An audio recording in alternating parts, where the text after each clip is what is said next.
अरे पिछले क्लास में हम लोग काफ़ी हद तक पढ़ लिए थे बाइनोमियल्स को, लेकिन फिर से हम एक बार रिकैप करके आगे बढ़ेंगे, ठीक है ना। लेकिन उसके पहले आपको ये सारी बातें आनी चाहिए कि 2C0 का वैल्यू क्या होगा, 5C0 का वैल्यू क्या होगा, NCR का वैल्यू क्या होगा, ये सब है ना। NCR का जो वैल्यूज़ होता है वो क्या होता है, या फिर अगर हम बोले कि 4C0 क्या होगा तो क्या होता है, 1 होता है। ये सब चीज़ें पता होना चाहिए, है ना। बताया गया था ना कि NC0 क्या होगा 1 और NC1 क्या होगा n, फिर यही चीज़ जो होगा वो NCn भी होगा। समझ रहे बात को। तो ये सब चीज़ें आपको याद होनी चाहिए। तो अब जो ये सब फार्मूलाज आप देख रहे हो, ये सब फार्मूला आप देख रहे हो, एक तो एक तरीका है कि आप मल्टीप्लाई करके प्रोसीड कर दो, और एक तरीका है आपका कि आप इसको ऐसे लिखो। जैसे इसमें तो कोई दिक्कत है नहीं, इसमें तो 1 हो जाएगा। इसमें देखो, इसमें a प्लस बी है, इसको आप ऐसे लिखो। ये जो कोफिशिएंट्स है ना, जैसे a का कोफिशिएंट 1, उसको आप ऐसे लिखो 1C0 इंटू a प्लस फिर 1C1 इंटू b। फिर यहाँ देखो a स्क्वायर का कोफिशिएंट 1 है, 2ab का कोफिशिएंट 2 है और b स्क्वायर का कोफिशिएंट 1 है।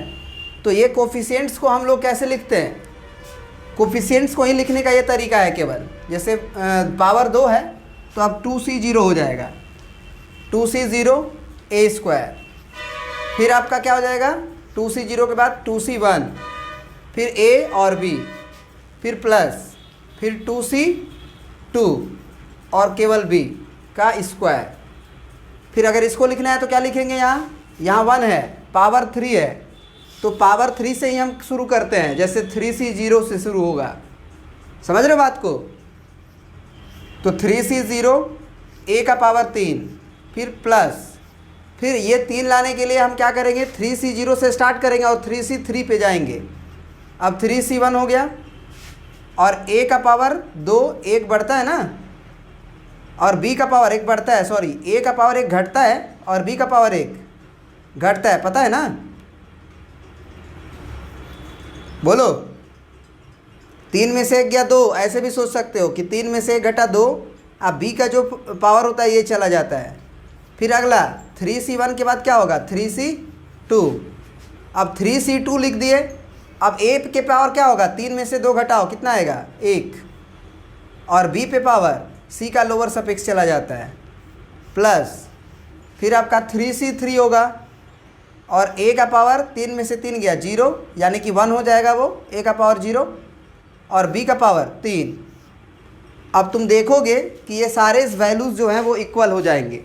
जैसे ये 3 है, तो अगर आप a क्यूब के बाद वाला a स्क्वायर b का कोफिशिएंट कंपेयर करो तो वो इसके वैल्यू के बराबर आएगा। 3C1 आपको बताया था ना अभी, NC1 n के बराबर हो जाता है, तो उसी तरह से 3C1 किसके बराबर हो जाएगा, 3 के। समझ रहे हो, 3 के बराबर हो गया। फिर आपका ये है 3ab स्क्वायर, तो अपने आप ab स्क्वायर का जो कोफिशिएंट है आपका वो 3C2 के बराबर आएगा, मतलब 3C2 का वैल्यू 3 के बराबर आएगा। और याद करिए 3C2 का वैल्यू भी किसके बराबर होता है, 3C1 के ही तो बराबर होता है। ये फार्मूला आपको बताया गया था ना, NCR बराबर NCn माइनस R, वही तो है। 3 में से 2 घटा दिया गया, 1 हो गया। तो ये सारी कहानी आपको पिछले क्लास में हम लोग बता चुके हैं, ठीक है। अब अगला फिर है आपका 3C2 हो ही गया, 3C3 किसके बराबर होगा, 1 के बराबर। तो इससे फ़ायदा क्या हो जाता है ना कि हम सारे चीज़ का फार्मूला लिख सकते हैं।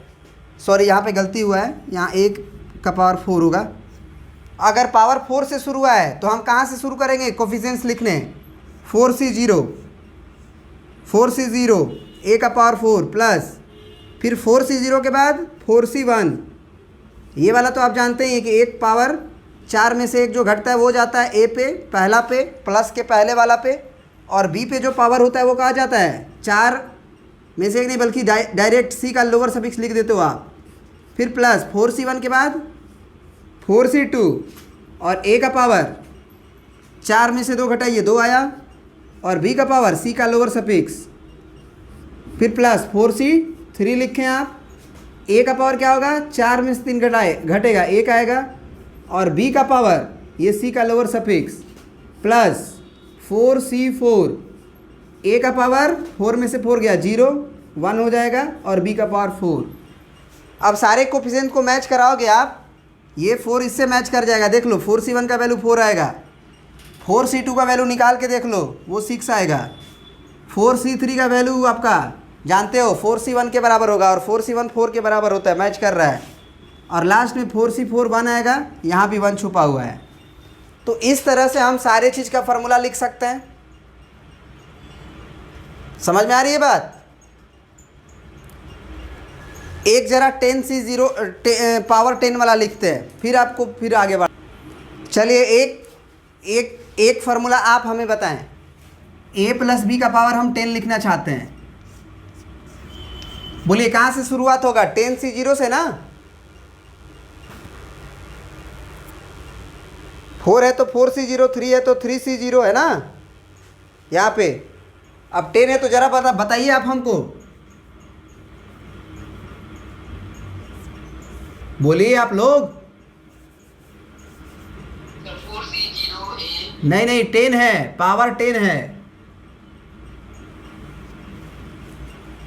पावर 10 है तो 10c0, और पहला के ऊपर जो पावर होता है ना वो दोनों का घटाव होता है, तो 10 माइनस 0 10 आएगा, और b का पावर जो होता है c का लोअर सफिक्स प्लस फिर 10c1 जो पहला नंबर होता है प्लस के पहले a पे पावर क्या होगा, 10 में से 1 गया 9, और b का पावर 1, फिर 10c2 पहला जो a है उसके ऊपर पावर क्या जाएगा, 10 में से 2 घटाएं आप 8, b का पावर 2 प्लस 10c3,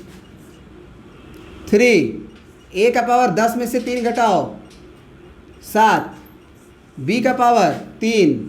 इसी तरह से आप आगे बढ़ोगे और डॉट डॉट डॉट कर दो। और चलो अब हम मान लो यहाँ से शुरू करते हैं 10c7 से, तो चलो बताओ, जैसे हमने 10c0 से शुरुआत किया, 10c1 10c2 10c3 आया, तो डॉट डॉट डॉट के बाद इसमें बीच में कहीं 10c7 भी आएगा, तो 10c7 लिखे हैं तो पहला के ऊपर पावर क्या लिखेंगे, 10 में से 7 घटा के लिखेंगे ना, तो 3 हो जाएगा। अब b के ऊपर पावर c का लोअर सफिक्स डायरेक्ट 7, और फिर 10c8 a का पावर 2 और b का पावर 8, फिर आपका 10c9 a का पावर 10 में से 9 गया 1 और b का पावर 9, फिर लास्ट में आपका 10c10 a का पावर 0 और b का पावर 10। ये तो 1 ही हो जाएगा।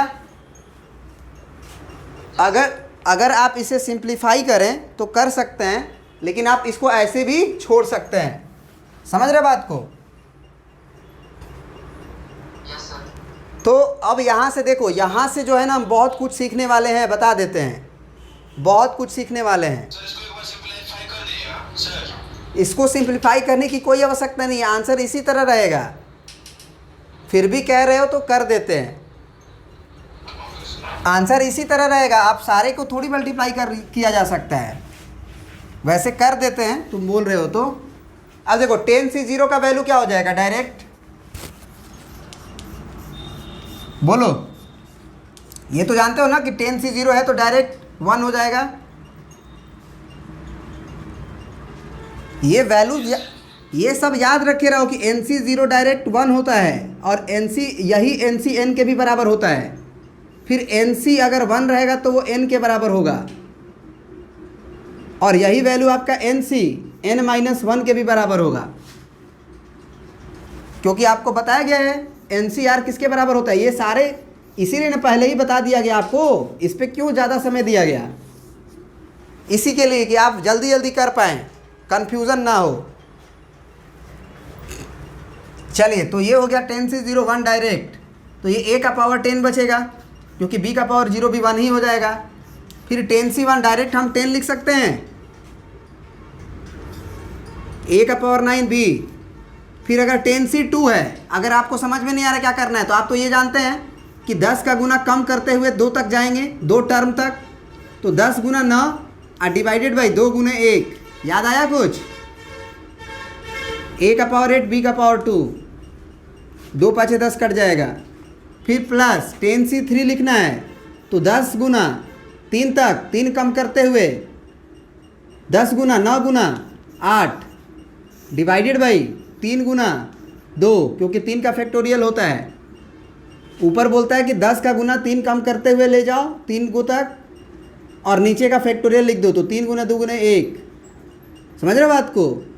तो ये हो जाएगा 3 तिया 9, और ये हो जाएगा 2 चौके 8, फिर a का पावर 7 और प्लस b का पावर 3, फिर प्लस।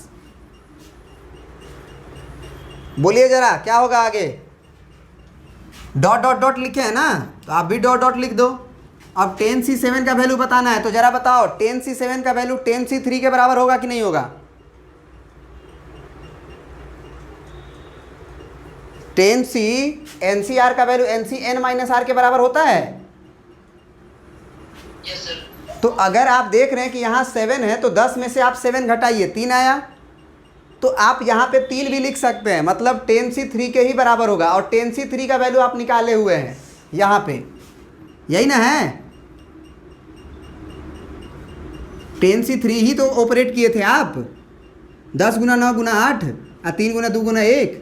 बोलिए सर वही फिर भी समझ में नहीं आ रहा। क्या यहाँ वाला बात समझ में आया यहाँ तक? अरे यहाँ तक बात समझ में आया कि नहीं पहले बताओ? देखो, बाइनोमियल को तुम्हें ऑपरेट करने नहीं आ रहा है, समझ लो समझ लो। अगर आपको देखो 10c7 या 10c3 लिखना है मान के चलो, तो इसको ऑपरेट कैसे किया जाता है? 10 का मल्टीप्लाई 3 घटते हुए ले जाओ, समझ रहे बात को? 10 का मल्टीप्लाई 3 घटते हुए ले जाओ, तो 10, फिर 1 कम करो 9, फिर 1 कम करो 8, 3 हो गया टर्म, और नीचे का फैक्टोरियल नीचे लिख दो, 3 गुने 2 गुने 1। इसी तरह से इसको ऑपरेट किया जाता है। अब जो कट रहा है काटो, 3 तिया 9 हो गया, 2 चौके 8 हो गया। अब 4 तिया 12 दहा में 120। अब मान लो अब 10c7 का वैल्यू निकालना है, तो तुम जानते हो कि 10c3 का वैल्यू के ही बराबर होगा, क्योंकि यहाँ पे जो 7 है उस 7 को हम एक और तरीक़ा से लिख सकते हैं। कैसे? 10 में से 7 घटाएंगे, जो आएगा उसके ही बराबर होगा। तो ये भी 10c3 के ही बराबर होगा, जो कि 120 के बराबर होगा। फिर एक आध तो और देख लो। अब जैसे मान लो 15c3 लिखा हुआ है या 4 लिखा हुआ है, तो क्या करेंगे हम? 15 को कम करते हुए मल्टीप्लाई करेंगे 4 गो टर्म तक, 15 14 13 12, 4 गो हो गया। नीचे 4 का फैक्टोरियल लिख देंगे, 4 गुने 3 गुने 2 गुने 1। अब ये 4 तिया 12 से 12 पूरा काट दो, और 2 से ये काट दो, 2 साते 14, अब 15 साते 105, और गुना 13 करना है, तो 13 पाँचे 65 और 13 एकम 13। ये हो गया इसका रिजल्ट। अब यही 10c4 किसके बराबर और भी हो सकता है? 10c11 के। कैसे? तो हम 4 को क्या कर सकते हैं, इस 4 के जगह पे 15 में से 4 घटाएंगे 11 के बराबर होगा। इसको ऐसे भी लिखा जा सकता है। समझ रहे बात को ना? तो बस ये ऑपरेट करने आना चाहिए आपको। तो ऑपरेट करने आपको आता है, ये मान के हम चल रहे हैं, क्योंकि पिछले क्लास में हमने काफ़ी समय दिया था इस पर। अब समझ में आ गया तो आगे देखो, ये 10c7 को हम डायरेक्ट क्या लिख देंगे, इसके बराबर 4 तिया 12 120 और a का पावर बनेगा 3 और b का पावर 7। कोफिशिएंट तो अलग होंगे। फिर 10c8 का जो वैल्यू होगा वो 10c2 के बराबर होगा। मानते हो कि नहीं मानते हो? 10c8 है। अब 8 को 10 में से घटाओ तो 10c2। अब 10c2 का वैल्यू आप जानते हो, यहाँ पे निकाले हो ना? नहीं तो अभी निकाल लो ना, दिक्कत क्या है? 10 गुना 2 तक करोगे ना, 9 बटे में 2 का फैक्टोरियल 2 गुना 1, और a का पावर 2 और b का पावर 8। फिर प्लस 10c9 है, वो 10c1 के बराबर होगा। 10c9 किसके बराबर होगा? 10c1 के बराबर होगा, यानी कि 10 डायरेक्ट लिख सकते हो। तो 10a इंटू बी का पावर 9, 10c10 1 के बराबर, तो ये भी 1, a का पावर 0 भी 1, यानी कि b का पावर 10। हो गया। अब सबको सिंप्लीफाई करके आप लिख दीजिए आंसर। समझ रहे बात को? Yes sir. प्रिंट करिए इतना। अब देखो, अगला हमारा हेडिंग है binomial theorem for non negative integers. Non negative integers का मतलब क्या होता है पहले ये समझो। जैसे ये x प्लस वाई का पावर n है, तो ये n का वैल्यू नेगेटिव नहीं होना चाहिए। n का वैल्यू हमेशा क्या होना चाहिए? नॉन नेगेटिव इंटीजर, मतलब जीरो भी हो सकता है चलेगा, कोई दिक्कत नहीं है। जीरो भी हो सकता है चलेगा, कोई दिक्कत नहीं है, लेकिन n का वैल्यू नेगेटिव नहीं होगा। -1 -2 -3 ये सब नहीं होगा। यानी कि आप ये कह सकते हो कि n का वैल्यू 0 1 2 3 4 ऐसे हो सकता है, होल नंबर हो सकता है। तो यही सब ये n का वैल्यू होना चाहिए। तो इसको अभी अभी हम लोगों ने बहुत सारा बाइनोमियल्स को एक्सपेंड करके देखा है। अब इसको अगर एक्सपेंड करना है तो कैसे करेंगे बताओ आप?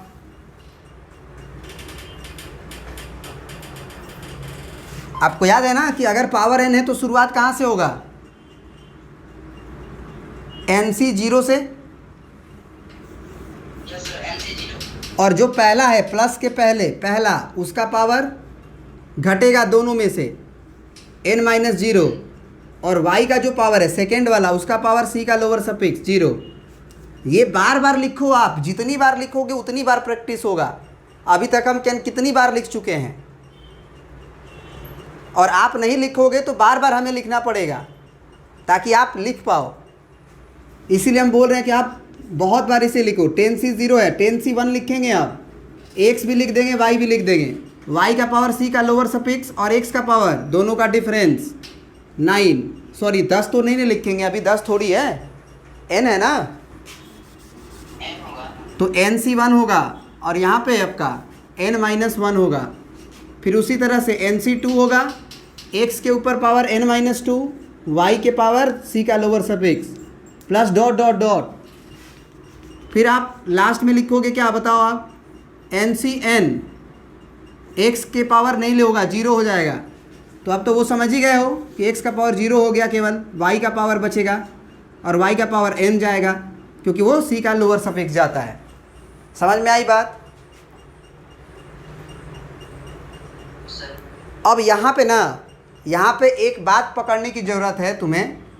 एक काम करते हैं, एक बात पकड़ने की ज़रूरत है, यहीं पे लिख देते हैं NCn और y का पावर n, यहाँ पे लिख देते हैं लास्ट में डॉट डॉट के बाद। यहाँ पे बात पकड़ने की ज़रूरत है कि जनरल टर्म क्या होगा, जनरल टर्म क्या होगा।